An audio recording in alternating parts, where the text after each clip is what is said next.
Shalom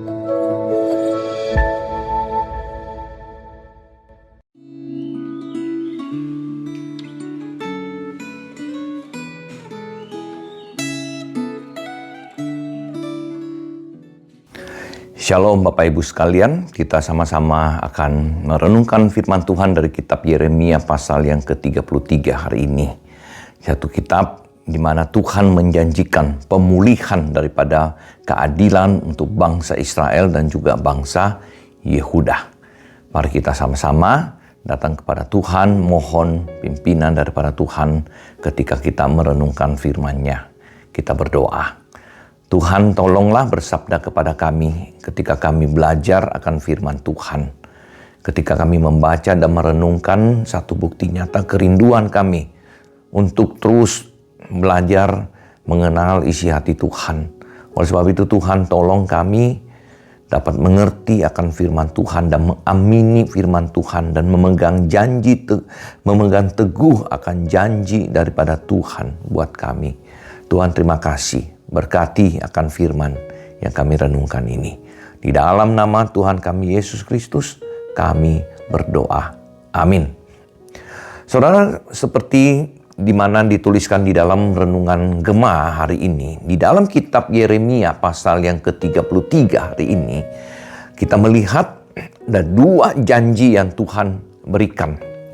Nah, saudara, kita akan sama-sama membaca dari Yeremia 33 hanya ayat 11, kemudian 14, 15, dan 16. Saya bacakan demikian firman Tuhan. Bersyukurlah kepada Tuhan semesta alam, sebab Tuhan itu baik, bahwasanya untuk selama-lamanya kasih setianya, sambil mempersembahkan korban syukur di rumah Tuhan. Sebab aku akan memulihkan keadaan negeri ini seperti dahulu, firman Tuhan. Kemudian ayat yang ke-14 sampai 16, sesungguhnya waktunya akan datang, demikianlah firman Tuhan. Sebab aku akan menepati janji yang telah kukatakan kepada kaum Israel dan kaum Yehuda. Pada waktu itu dan pada masa itu aku akan menumbuhkan tunas keadilan bagi Daud. Ia akan melaksanakan keadilan dan kebenaran di negeri. Pada waktu itu Yehuda akan dibebaskan dan Yerusalem akan hidup dengan tentram. Dan dengan nama ilahi mereka akan dipanggil Tuhan keadilan kita. Soal janji yang pertama yang diberikan ketika kita membaca pasal 33 ini adalah janji tentang pemulihan bangsa Yehuda. Di dalam ayat yang ke-8 Tuhan berkata, aku akan mentahirkan mereka dari segala kesalahan yang mereka lakukan dengan berdosa terhadap aku. Dan aku akan mengampuni segala kesalahan yang mereka lakukan dengan berdosa dan memberontak terhadap aku.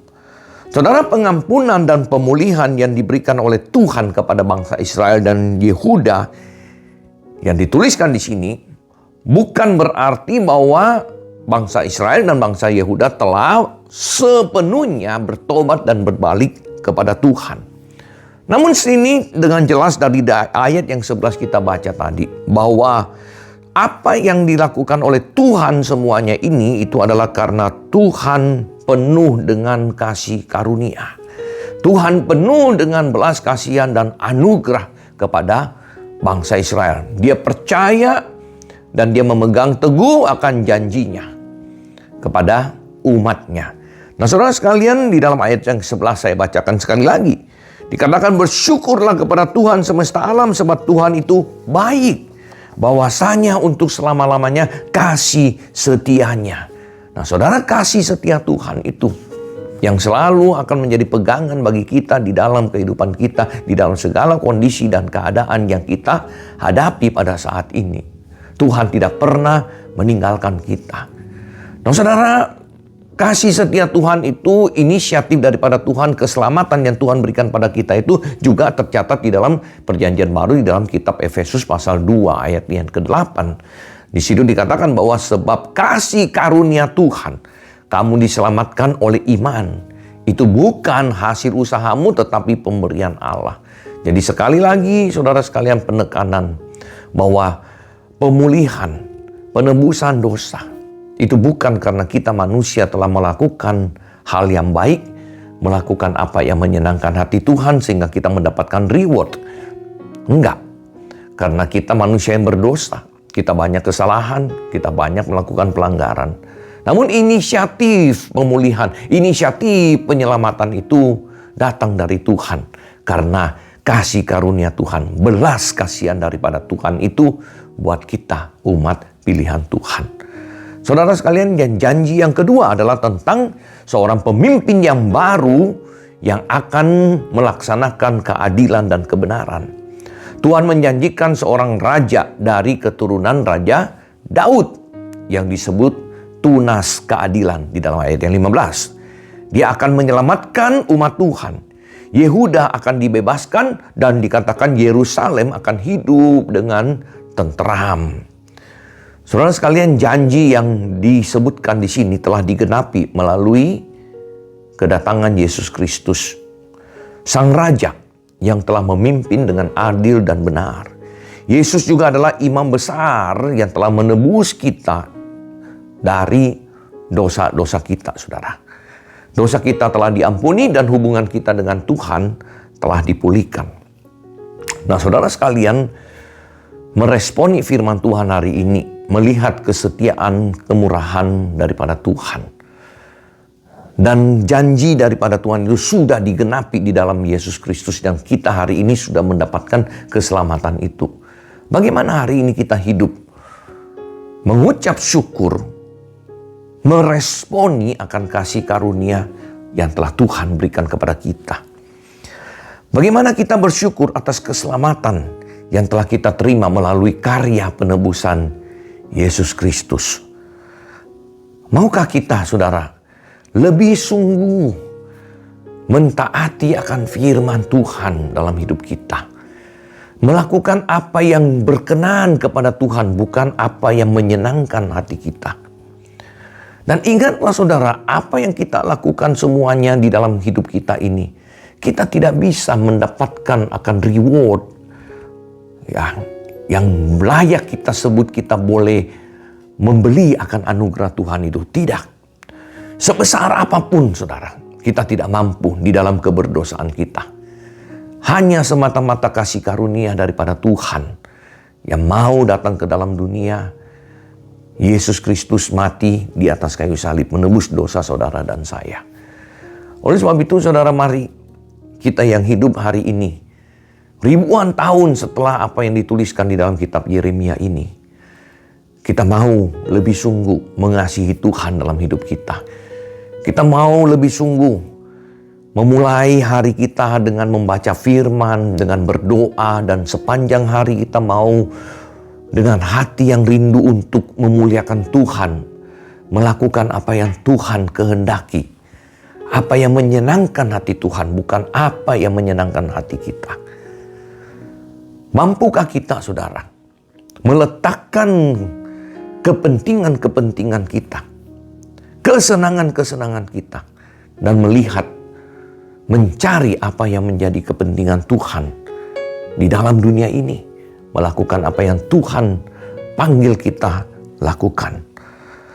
Maukah kita membangun satu hubungan dengan Tuhan yang lebih intim, berkomunikasi dengan Tuhan setiap hari, berdoa, mencari tahu akan isi hati Tuhan, berdoa, memberikan kepada Tuhan segala pergumulan-pergumulan kita. Kita menaikkan doa-doa pergumulan kita, saudara. Di masa-masa yang sulit ini, saudara, hari ini pandemi terus dan kita tidak tahu sampai kapan. Dan sepertinya, saudara, virus tidak pernah bisa berakhir. Dia akan ada terus. Tapi kita bersyukur untuk vaksin yang telah ditemukan. Kita bersyukur untuk antibodi yang ada. Kita bersyukur untuk keadaan yang makin membaik. Nah, kita sudah mulai pergi keluar ke toko, ke mall. Kita mulai keluar kota. Namun saudara, saya mau challenge saudara hari ini. Sudahkah saudara berani kembali beribadah di rumah Tuhan? Mari saudara, waktunya, dengan keberanian, dengan iman, kita mau datang lagi ke rumah Tuhan, mengucap syukur untuk kasih karunia, untuk kesehatan, untuk kekuatan yang Tuhan telah berikan pada kita. Maukah saudara dengan hati yang bersyukur untuk kasih karunia Tuhan, untuk janji yang telah Tuhan genapi di dalam Yesus Kristus telah memberikan kita keselamatan ini? Mari kita terus menerus memuji, memuliakan Tuhan di dalam hidup kita. Kita berdoa. Tuhan, begitu besar akan anugerah Tuhan dalam hidup kami. Engkau mengutamakan keselamatan kami ya Tuhan di atas segalanya. Bahkan Yesus Kristus Putra yang tunggal datang ke dalam dunia mati untuk menyelamatkan kami, untuk menggenapi akan janji Tuhan kepada umat Tuhan. Dan Tuhan ajar kami hari ini dengan iman, dengan segenap hati.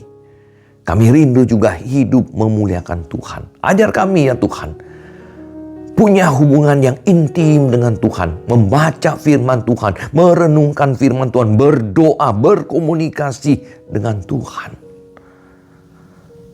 Dan Tuhan ajar kami, ketika keadaan sudah makin membaik, kondisi makin membaik, kami juga